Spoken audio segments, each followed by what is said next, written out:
Bulletin में सबसे पहले आपको ये खबर दे दें, हसन अब्दाल में बुरहान इंटरचेंज के करीब हादसा पेश आया है। तेज रफ्तार बस उलट गई, 11 अफराद जान बहक, 20 मुसाफिर जख्मी हुए हैं। DPO अटक खालिद हमदानी के मुताबिक जान बहक होने वालों में एक खातून और बच्ची भी शामिल हैं। हादसे का शिकार होने वाली बस लाहौर से मर्दान जा रही थी।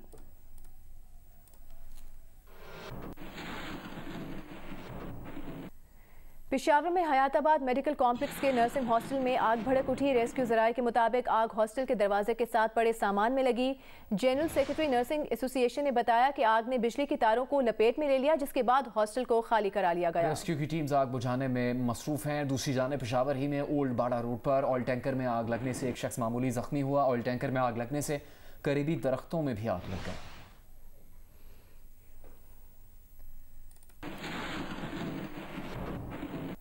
वज़ीर-ए-आज़म इमरान खान ने कहा है कि ख़त्म नबूवत के कानून पर समझौता नहीं होगा। GSP प्लस स्टेटस से मुताल्लिक़ इजलास में यूरोपियन यूनियन के तहफ़्फ़ुज़ात दूर करने का फैसला किया गया है। तमाम यूरोपियन ममालिक से बात की जाएगी। यूरोपीय यूनियन की करारदाद में उठाए गए निकात पर मुशावरत भी की गई। शुरका ने इत्तफाक किया कि GSP प्लस मुआहदे का तौहीन रिसालत कवानीन से कोई ताल्लुक नहीं। इजलास को ब्रीफिंग दी गई कि GSP प्लस स्टेटस खत्म होने से पाकिस्तान को $3 अरब सालाना का नुकसान हो सकता है। इजलास में जबरी गुमशुदगी, सहाफ़ियों के तहफ़्फ़ुज़, आज़ादी इज़हार के कवानीन जल्द पार्लियामेंट में लाने का फैसला किया गया। अक़लियतों के हुकूक़ का तहफ़्फ़ुज़ भी यकीनी बनाने का अज़्म का अयादा किया गया। पाकिस्तानी लड़की का पुरस्कार कत्ल। 2 माह कबल बरतानिया से आने वाली माहिरा डिफेंस में अपनी दोस्त के साथ रिहाइश पजीर थी। आज दोपहर मुलाजमा सफाई के लिए कमरे में दाखिल हुई तो माहिरा की लाश बेड पर पड़ी थी। पुलिस के मुताबिक लड़की को गला दबाकर और सर में गोली मारकर कत्ल किया गया। इब्तदाई तफ्तीश में ज्यादती या डकैती में मज़ाहमत के शवाहिद नहीं मिले। मकतूला माहिरा के वालिदैन और बहन भाई लंदन में रहते हैं।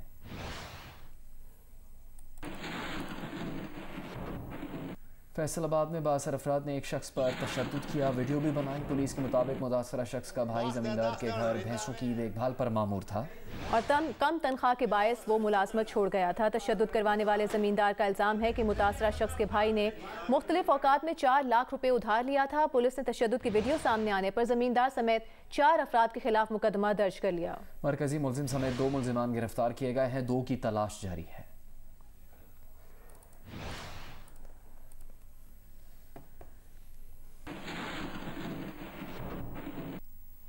गुजरावाला में पुलिस एहलकारों ने मोटरसाइकिल सवार नौजवान पर तशद्दुद किया। वीडियो में पुलिस एहलकारों को नौजवान को थप्पड़ और घूंसे मारते देखा जा सकता है। SHO थाना कोतवाली के मुताबिक वाकया थाना कोतवाली के इलाके हाजीपुरा बाजार में पेश आया। इसकी तहकीकात की जा रही है।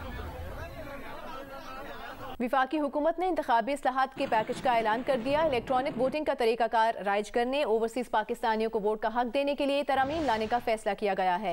इसके साथ सेनेट में ओपन और काबिल शनाख्त बैलेट और समुद्र पार पाकिस्तानियों को इलेक्शन लड़ने की इजाजत के लिए आईनी तरमीम की जाएगी। विफाकी वज़ीर इत्तलात फवाद चौधरी और वज़ीर आज़म के मुशीर पार्लिमानी उमूर बाबर अवान ने प्रेस कॉन्फ्रेंस में फैसलों का ऐलान किया। फवाद चौधरी ने कहा कि इलेक्ट्रॉनिक वोटिंग मशीन लाना चाहते हैं, जिससे नताइज पोलिंग के बाद अगले 20-25 मिनट में नतीजा सामने होगा।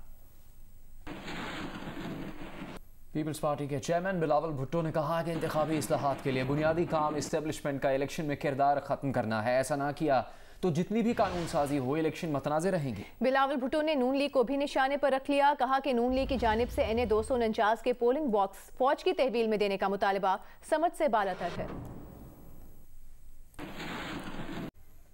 इंतखाबी इस्लाहात से मुतालिक हुकूमत के ऐलानात पर नून लीग के राना सनाउल्लाह ने कहा है कि कौम को इलेक्ट्रॉनिक वोटिंग मशीन की नहीं, डॉलर बनाने वाली अलीमा बाजी की सिलाई मशीन की जरूरत है। उन्होंने कहा कि सिलेक्टेड ने आवाम को रिलीफ नहीं देना, क्योंकि उन्होंने इलेक्ट्रॉनिक वोटों की मशीन से वोट लेने हैं, आवाम से नहीं। जब शहबाज शरीफ ने इंतखाबी पार्लिमानी और मुआशी इस्लाहात की बात की थी तो ये कहते थे कि NRO मांग रहे हैं। अब इंतखाबी इस्लाहात के फ्रॉड पर अकेले बैठ कर रो।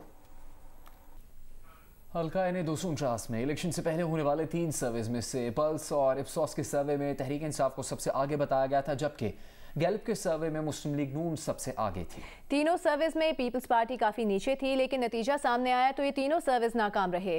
तहरीक इंसाफ की बुरी कारकर्दगी और पीपल्स पार्टी और तहरीक लबैक की निस्बतन बेहतर कारकर्दगी की पेशगोई करने में ये सर्वे नाकाम रहे। इसकी वजह क्या थी और इस बारे में सर्वे कंपनीज के हुकाम क्या कहते हैं, आपको दिखाते हैं। पल्स कंसल्टेंट के सर्वे में पीटीआई को 19% के साथ पहले और पीएसपी को 17% हिमायत के साथ दूसरे नंबर पर बताया गया, मगर नताइज दोनों जमातों के लिए बुरे निकले। पल्स अवाम की पल्स पर हाथ क्यों न रख सकी?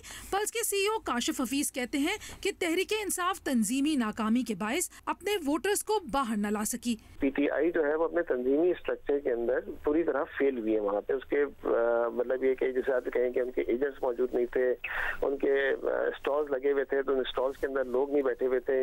उर्दू स्पीकिंग के अंदर एक बड़ा टफ कंपटीशन हमें नजर आ रहा था, जिसके अंदर पीएसपी, एनकेएम और टीएलपी मौजूद थी और टीएलपी तीसरे नंबर पे थी, कच्ची मेमन के अंदर पहले नंबर के ऊपर थी।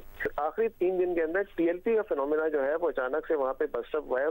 गैलप सर्वे ने मुस्लिम लीग नून की फतह की पेशगोई की, मगर गैलप सर्वे में मुस्लिम लीग नून के 19% वोटों के मुकाबले में पीपल्स पार्टी के 10% और लब्बैक के 5% वोट नजर आए, जबकि हकीकत में पीपीपी और लब्बैक ने बहुत बेहतर परफॉर्म किया।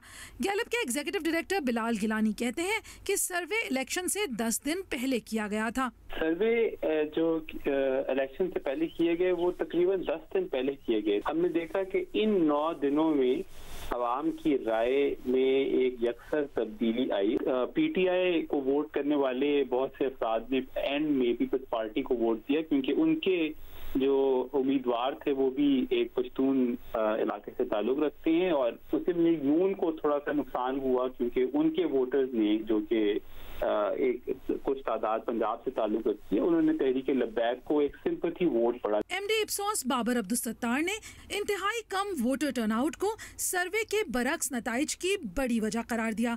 कहा कि 60% मुतवक्का वोटर्स घर में बैठे रहे, जिसने तमाम नंबर्स को उलट कर दिया। नून लीग और पीएसपी के बारे में उनकी पेशगोई बिल्कुल सच साबित हुई। आखिरी के 10 दिनों में होने वाली तब्दीलियां वोटर रुझान पर असरअंदाज हुई, जिससे सूरत हाल पलट गई। इसकी असल वजह जो है वो वोटर का टर्नआउट है। हमारे 79% रिस्पोंडेंट्स ने कहा था कि वो इलेक्शन में वोट डालना चाहते हैं, जबकि हकीकत में जो शरह थी वो सिर्फ 21% थी। तो ये 60% का तकरीबन वो वोटर्स का एक बहुत बड़ा चंक है जो घरों में बैठा रह गया, जिसने इस सारे रिजल्ट्स को अपसाइड डाउन कर दिया है। मुस्लिम लीग नून के लिए, पीएसपी के लिए और दूसरे उम्मीदवारों के लिए उनकी तो एग्जैक्टली शरह वही निकली है जो हमने प्रेडिक्ट की थी। जो फर्क आया है वो पीटीआई और एनकेएम के वोटों में बहुत सारी कमी है। वही कमी हमें नजर आती है तो पीपल्स पार्टी के नंबरों के अंदर हमें इजाफा नजर आता है। तो ये स्वैपिंग जो है वो उन 10 दिनों के अंदर जो मुख्तलिफ चीजें हुई हैं उसका नतीजा हो सकती है। माहिरीन का कहना है कि इलेक्शन से मुताल्लिक ऐसे सर्वेस को आइंदा तनकीदी नजर से देखा जाएगा। वज़ीर-ए-आज़म के नुमाइंदा खुसूसी बराए मजहबी हम आहंगी हाफिज ताहिर अशरफी ने कहा है कि तौहीन रिसालत पर पाकिस्तान के मौक़िफ़ को पूरी दुनिया ने सराहा है। यूरोपीय यूनियन की पाकिस्तान के खिलाफ करारदाद हक़ाइक़ के बरअक्स है। इस्लामाबाद में मीडिया से गुफ्तगू में हाफिज ताहिर अशरफी ने कहा कि गुज़श्ता कई माह से जबरी मजहब तब्दीली का एक केस सामने नहीं आया।